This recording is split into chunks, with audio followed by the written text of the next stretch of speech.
ఆ రెవెన్యూ కోసం మరి మీరు రివ్యూస్ మీకు ఇష్టం ఉన్నట్టు ఇస్తున్నారా, లేదా నిజంగా సినిమాకు తగినట్టు ఇస్తున్నారా లేదా, అదంతా కూడా సెకండరీ. కొంతమంది ప్రొడ్యూసర్స్ల వాదన ఏంటంటే అసలు మీరు రివ్యూ ఇవ్వాల్సిన అవసరం ఏంటిది?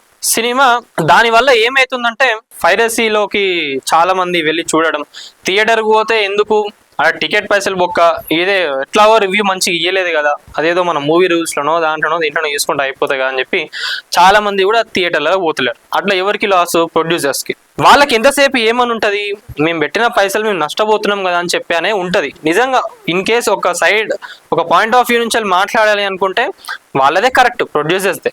రివ్యూలు ఇచ్చేటోళ్ళు కూడా సినిమాలు నిజంగా మీరే తీసేటట్టుగా, నిజంగా మీరు డైరెక్షన్ చేసేటట్టుగా, పైసలు ఏవో మీరే పెట్టేటట్టుగా, ఇష్టం ఉన్నట్టుగా మీరు రివ్యూలు ఇస్తున్నారు. కానీ లాస్ట్లో మీరు ఇచ్చే రేటింగ్ ఏదైతే ఉంటుందో అదైతే చాలా ఘోరం. అసలు ఒక్కొక్కరు ఇష్టం ఉన్నట్టుగా 2 అని 3 అని, నాకు తెలిసినంత వరకు అయితే పర్ఫెక్ట్గా ఈ రివ్యూర్స్ ఎవరైనా కూడా కానివ్వండి 5కి 5 రేటింగ్ ఇచ్చినట్టుగా నేను ఏడ కూడా చూడలేదు. అంటే అంత సినిమాలు బాగాలేవా, లేదా వాళ్ళకి తెలియలేదా, మీకు తెలియలేదా?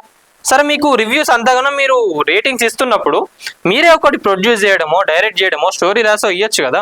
మీరు రివ్యూస్ ఇవ్వండి, తప్పని అనట్లేదు.